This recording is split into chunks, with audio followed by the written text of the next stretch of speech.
Now, let's deal with the question of the IEA and its debate on the voters' register, which the NDC had agreed earlier to be part of the discussion and subsequently boycotted it on the eve of the debates, only writing to the press rather than writing back to the IEA.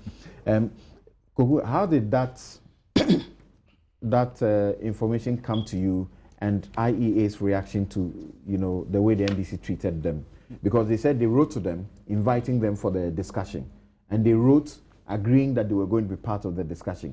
Only on a day before the discussion, for them to write rather to the media saying that they won't be part of it because the IEA was seeking to usurp the powers of the EC.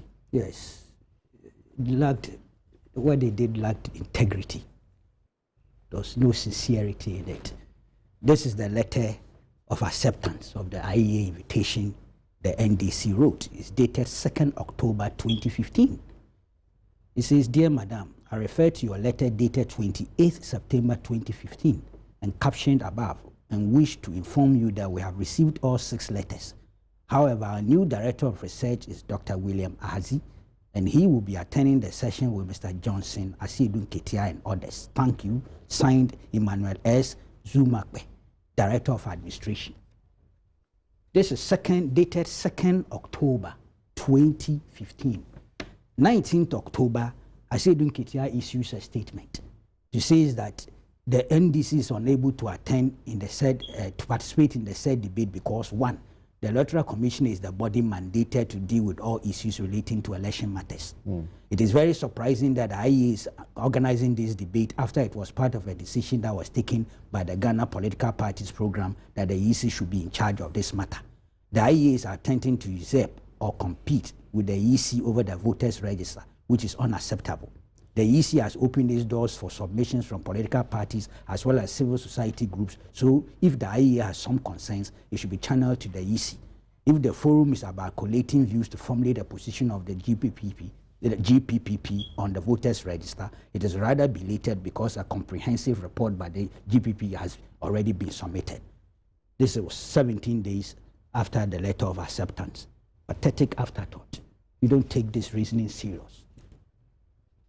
You understand? And in the process, is it not right to say that all the various activities going on have been an attempt to stampede the EC?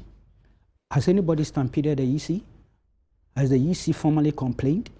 Has anybody done anything that has actually violated Article 46 of the Constitution that gives EC a certain exclusive jurisdiction in terms of mandate to do the things it's doing? I haven't heard that yet. All the parties were asked to submit their proposals. They submitted their proposals, and we are waking up to the news that a 5-member panel has been set up, obviously to be chaired by Justice VC Crab, to hold public fora, out of which a debate will ensue, and then subsequently they will advise the EC as to how to go about it. And all that amounted to an injunction against any action by any group in this country.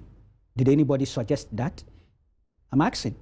I didn't know that once all those things were being organized, and I'm with EC on these things. I'm fully in support of what the Electoral Commission is doing. I know that that debate is not a substitute for the finality in terms of solution. No, right. I know, because of the key thing we have all been talking about. I've even heard a bird whispered into my ears that the EC's own IT department are debunking the MPP thing, that scanned thing.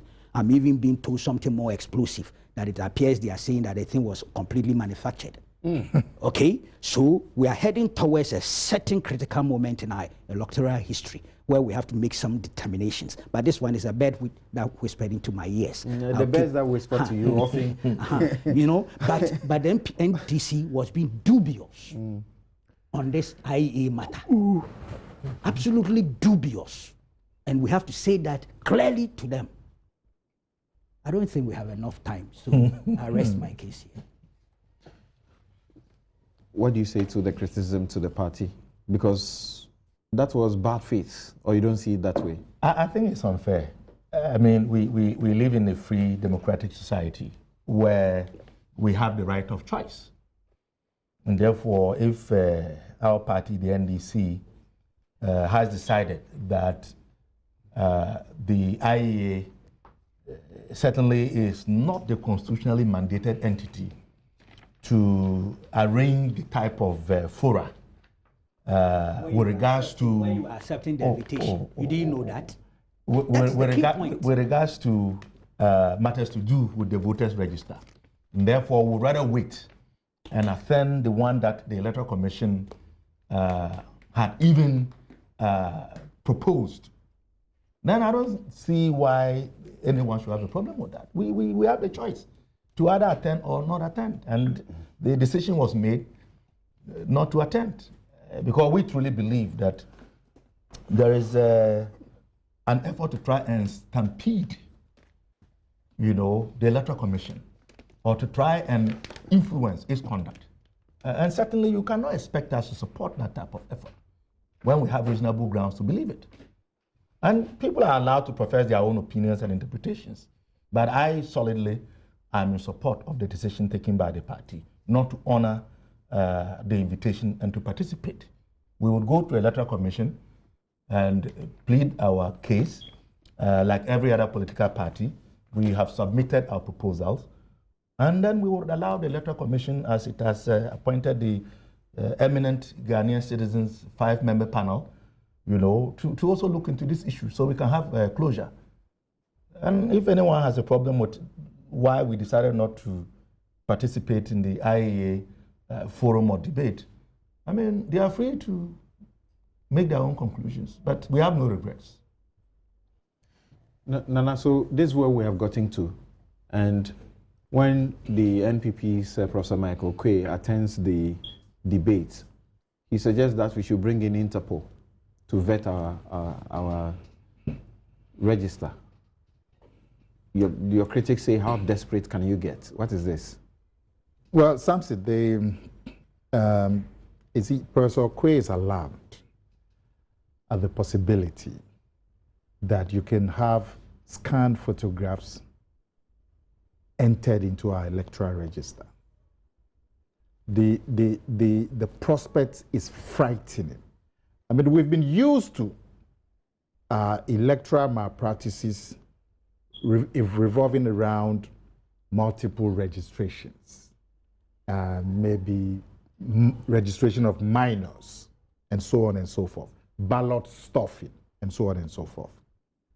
But for the first time, we have been alerted to the possibility that the entire register itself may be infiltrated, because the normal process of registration, where your biometric data is taken in your presence, there seems to be the possibility of a parallel registration going on using scanned photographs. So that possibility is frightening, and I'm sure that is what is pushing Professor Quay, that this thing should go beyond the normal discussions at IEA or Interparty, IPAC or whatever. Be that as it may, Samson, the hypocrisy and dubious nature of the NDC is frightening and alarming. The people write to you to come for a discussion. You write to them accepting and telling them you're nominees for the discussion. And then you turn back and accuse the people of trying to usurp the work of the Electoral Commission. I'm assuming you've had a change of mind. Say, our nominee cannot come and we don't have a replacement. Nobody can force you to bring a nominee. But you rather say that we will not come again, even though we've written to you, because we believe that you are usurping the work of the Electoral Commission, and so on and so forth. They've already tagged the IEA as an NPP organization. Now, these people, the NDC, they take part in the presidential debate organized by the IEA. In that case, they don't say, we are going to have our rallies and our public meetings, so we don't need your debate. They go and take part. Have you heard suggestions that some other state entity should take that thing from the IEA? Yeah, but very interesting. At the moment we speak, the NDC goes to take part. That's right. Now, what do you say? What do you say to the announcement by the EC?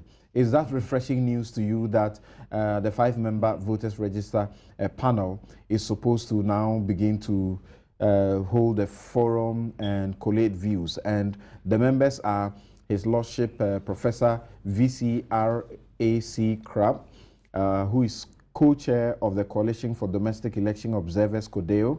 He's a former Justice of the Supreme Court of Ghana, former Professor of Law and former Electoral Commissioner of Ghana. The Most Reverend Professor Emmanuel Asante, who is former Presiding Bishop of the Methodist Church of Ghana and Chairman of the National Peace Council. Dr. Grace Bediako, a former government statistician and former member of the National Development Planning Commission. Dr. Ni Nakun Kweno, a renowned computer scientist, chairman of the National Information Technology Agency, NITA, Board of Directors, and president of the Internet Society of Ghana. And finally, Mulvi bin Sali, a mayor of the Ahmadiyya Mission of Ghana. What do you make of this? They are supposed to take 2 days, hold fora, and then after that they will submit their proposals to the EC, and then it will determine whether this register should be changed or it should be audited. Now, APAC makes the point that somebody is stampeding the EC.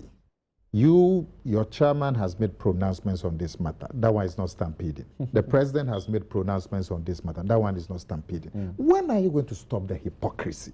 NDC. I'm asking about this one. What do you think about this business of collecting views? Samson, the matter at stake as far as the voter register is concerned is this.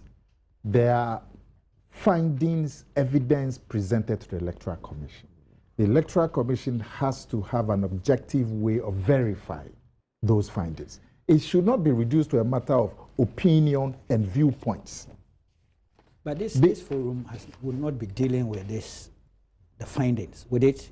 Yes, they have to collate views. They are supposed to collate the views. But there's an extension. Okay. Collate views. They just collate the views and hand them over. Yes, but I'm talking of the NPP petition, that part, that cannot be dealt with by this committee. No, I'm not saying this is what I comment. I'm saying that because there are those who are already raising issues with the Venerable Professor VCRAC Crabb as a member, and obviously who may be the chair, because he has already made statements in the public that we don't need to change the register. Oh, he's a man of integrity. It doesn't matter. Based on the facts we deal with. There's rather one other name there who I think in terms of his technical knowledge is also impeccable. Okay. But perhaps the other things I don't want to mention. Yeah, I see. But you see, for me, the important thing is that the claims of the NPP should be verified. 30 seconds. What do you make of the panel, 5-member panel? Otherwise, we're just dancing around the matter. I think that they are eminent Ghanaians with credible track records, and we expect that they will do the best in the interest of our nation. They will not stampede the Electoral Commission. Democracy. At least the Electoral Commission has the mandate. Okay. To call them to serve Mother Ghana. So they will not stampede. Not a civil society group or an NGO. Thank you very much. As always, my outfit is supplied by Latida. Latida be invoked. You can contact Latida on 02656509118 or 020-433-6444. And this has been Newsfile. It's your most authoritative news analysis show. My guest, Abdul Malik Kweku Bako, he's editor-in-chief of the New Crusading Guide newspaper. Dr. Clement Apak is a presidential staffer and MP aspirant, and also Nana Akomia, director of communications of the NPP. Earlier you heard George Bernard Shaw and Dinah Asunaba Dapa on deepening public trust and confidence in the judiciary. I'm Samson Ayenini. Thank you very much. Have a good afternoon. This show is repeated on this platform at 9:30 p.m. Good afternoon.